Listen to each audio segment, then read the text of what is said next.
आज हमारे वीडियो का टॉपिक है MEd second semester MGK VP. Syllabus analysis है, पेपर 3 का है। पेपर 3 है इकोनॉमिक्स ऑफ एजुकेशन। क्या है पेपर 3 का नाम? इकोनॉमिक्स ऑफ एजुकेशन, शिक्षा का अर्थशास्त्र। इसमें 4 यूनिट होंगे। 4 यूनिटों को हम ध्यान से समझेंगे कि सर 4 यूनिटों में हमें क्या क्या अध्ययन करना होगा। पहला हमें देखिए प्रथम यूनिट में क्या अध्ययन करना है। प्रथम यूनिट में हमें अध्ययन करना है कंसेप्ट एंड अप्रोच, यानी अवधारणा और उपागम। क्या अध्ययन करना है? अवधारणा और उपागम। सेकेंड यूनिट क्या अध्ययन करना है सर? सेकेंड यूनिट करना है education and human development. Human development यानी शिक्षा और मानव विकास। शिक्षा और मानव विकास। थर्ड यूनिट में ग्लोबलाइजेशंस एंड एजुकेशन इन कंटेम्प्रेरी, यानी समकालीन भारत में वैश्वीकरण और शिक्षा।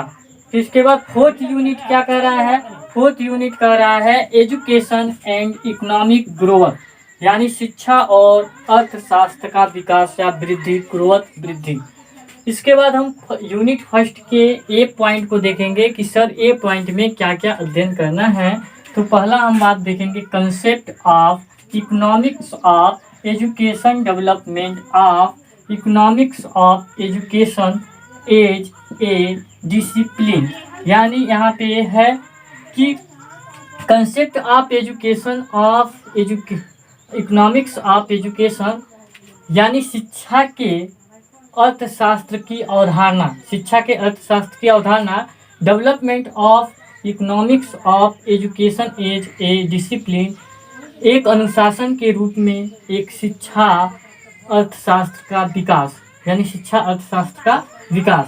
तो बी पॉइंट हम देखेंगे। बी पॉइंट में education as an investment, concept of education as a merit good. Education as an investment, एक निवेश के रूप में शिक्षा। Concept of education as a merit good, एक योग्यता के रूप में, एक योग्यता के रूप में शिक्षा की अवधारणा। इसके बाद सेकेंड यूनिट देखेंगे। सेकेंड यूनिट के ए पॉइंट में हमें क्या अध्ययन करना है? तो ए पॉइंट में अध्ययन करना है education for development of human resource, human development index, constraints and implications for resource development from budgetary angles. इसका मतलब ये हुआ कि educational for development of human resource, यानी मानव संसाधन के विकास के लिए शिक्षा। फिर इसके बाद है ह्यूमन डेवलपमेंट इंडेक्स, यानी मानव विकास की सूची। कंस्ट्रेंट एंड इम्प्लीकेशन, यानी बाधाएं होगा, एंड एप्लीकेशन यानी निहितार्थ किसके? फॉर रिसोर्स द डेवलपमेंट, यानी for resource the development from the budgetary angles, यानी मानव संसाधन के विकास के लिए क्या करना है? फ्रॉम द बजटीय दृष्टिकोण से। इसके बाद हम बी पॉइंट देखेंगे। बी पॉइंट में हमें देखना है educational planning, meaning, kinds and the needs देखने हैं। इसके बाद the Niti Aayog, it role and function in the context of education for different level of education. समझ आया? इसमें कहने का मतलब ये है कि एजुकेशनल प्लानिंग, शैक्षिक योजना के अर्थ, प्रकार, आवश्यकता, Niti Aayog, is the role, the function, उनकी भूमिका, उनके कार्य, इन द कंटेक्स्ट संदर्भ में, of education of different level of education, यानी शिक्षा के विभिन्न स्तरों के संदर्भ में। तो यहाँ पे हमने देखा। इसी प्रकार ठीक अब थर्ड यूनिट के हम ए पॉइंट और बी पॉइंट को देखेंगे कि क्या क्या अध्ययन करना है।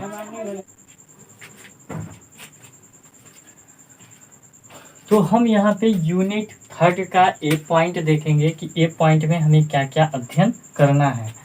तो ए पॉइंट में देखना है globalisation, concept of globalisation, privatisation, commercialisation and liberalisation and consequence of global economy.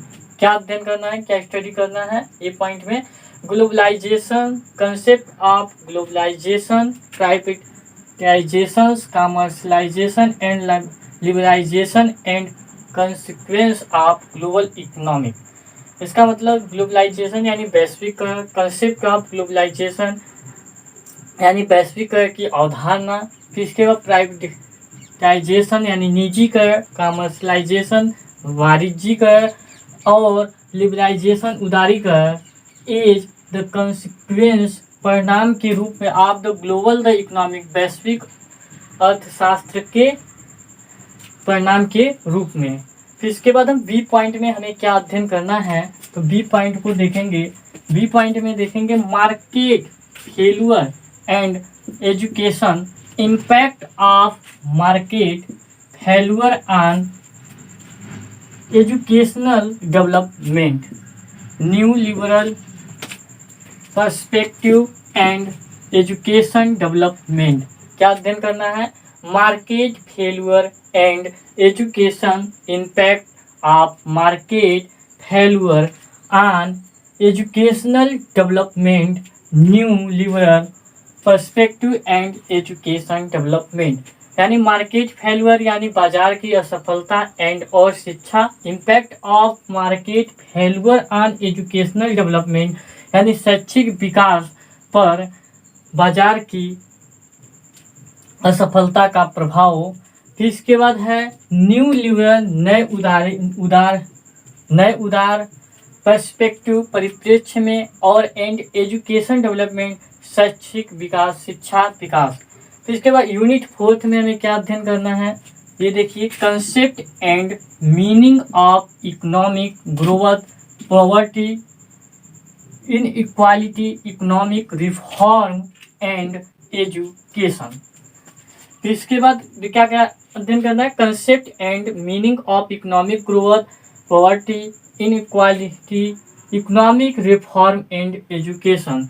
यानी कंसेप्ट यानी अवधारणा, and meaning earth of the economic growth यानी अर्थशास्त्र की वृद्धि के, पॉवर्टी गरीबी, इनइक्वालिटी असमानता, इकोनॉमिक रिफॉर्म अर्थशास्त्र के सुधार एंड एजुकेशन शिक्षा।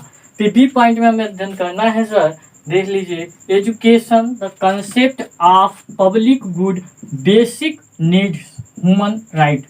यानी एजुकेशन के, शिक्षा के, कंसेप्ट ऑफ पब्लिक गुड सार्वजनिक भलाई की अवधारणा, बेसिक नीड आधारभूत उनकी आवश्यकताएं क्या है, ह्यूमन राइट मानव अधिकार क्या है।